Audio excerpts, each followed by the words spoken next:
Chapitre 6, faisons un peu de théorie. Dans ce chapitre, je vais vous expliquer quelques notions de musique pour que vous compreniez exactement ce que vous voyez, que vous sachiez quoi faire et que vous puissiez avancer vite par la suite. Je vous rassure, je ne vais pas faire de solfège ici. Déjà parce que je ne m'y connais pas assez pour prétendre vous l'enseigner, mais aussi parce que vous n'en avez pas forcément besoin pour faire votre musique. Je vous conseillerais malgré tout soit d'apprendre par cœur les quelques notions abordées dans ce chapitre, soit de les répéter à haute voix ou dans votre tête quand vous les utiliserez. Les figures, tableaux et dessins seront dans la notation anglo-saxonne des notes. Pourquoi ? Parce que cette notation est très utilisée et que vous la retrouverez partout sur internet, dans les formations, les vidéos de vulgarisation, les e-books, etc. La connaître vous évitera l'écueil d'avoir à traduire à la volée tout ce que vous lisez. Bien sûr, à force de traduire tout à la volée, vous finirez par vous y faire, mais vous allez quand même perdre du temps, voire pire, vous allez peut-être éviter de regarder des vidéos qui utilisent cette notation en vous enlevant à coup sûr de très bonnes informations. Je vous conseille grandement de vous familiariser avec cette notation car elle vous sera plus qu'utile par la suite. Un bon moyen de la retenir est d'apprendre chaque lettre en prononçant le nom de la note en français. Regardez le C et dites Do, regardez le D et dites Ré, et ainsi de suite.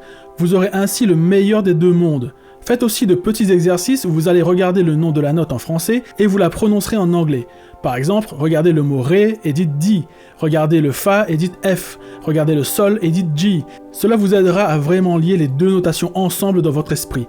Essayez le plus possible de prononcer les lettres anglo-saxonnes à l'anglaise, ce qui vous permettra de facilement les repérer dans les vidéos en anglais.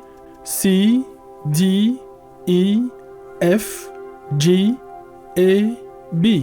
Passons à la théorie. J'ai divisé cette partie en deux dimensions, celle du son et celle du temps. Commençons par la dimension sonore. Numéro 1, les notes. Les plus petits éléments mélodiques que l'on trouve en musique sont les notes, il y en a 12. Ici représentées sur des touches de piano. Les notes blanches correspondent aux notes que nous avons vues plus tôt, à savoir Do, Ré, Mi, Fa, Sol, La, Si. Les notes noires sont leurs altérations, nous les verrons dans le sous-chapitre qui suit consacré aux intervalles. Ces 12 notes s'étalent sur une portion appelée octave.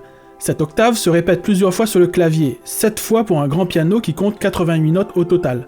Les noms des notes restent les mêmes d'une octave à l'autre. Ainsi, il y a plusieurs Do, Ré, Mi, Fa, etc. sur un même instrument. La différence est que ces notes ont des hauteurs différentes. La hauteur est la fréquence de la note exprimée en Hertz, du très grave au très aigu. Plus la fréquence en Hertz est élevée, et plus le son est aigu. Plus la fréquence en Hertz est basse, et plus le son est grave. Sur un piano, plus on se déplace vers la droite et plus les notes deviennent aiguës, et par extension, si l'on se déplace vers la gauche, les notes deviennent graves. Vous l'aurez donc compris, chaque note sur le piano a une valeur en Hertz en fonction de sa hauteur. Voici les notes et leur correspondance en Hertz.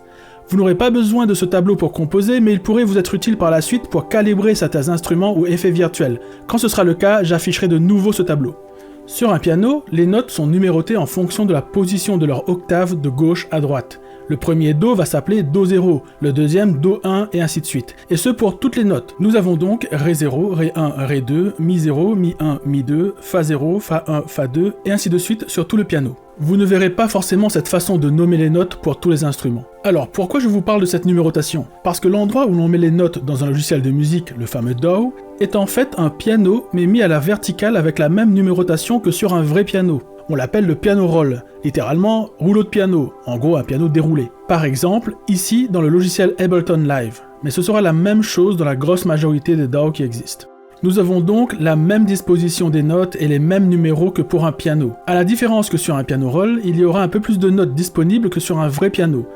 Alors qu'un piano de 88 notes va de La-1 à Do7, dans un DAW, nous avons souvent de Do-2 à Sol 8, ce qui fait un peu plus de 2 octaves supplémentaires. Maintenant que nous avons vu les notes, rendez-vous la semaine prochaine pour le sous-chapitre numéro 2, les intervalles de notes.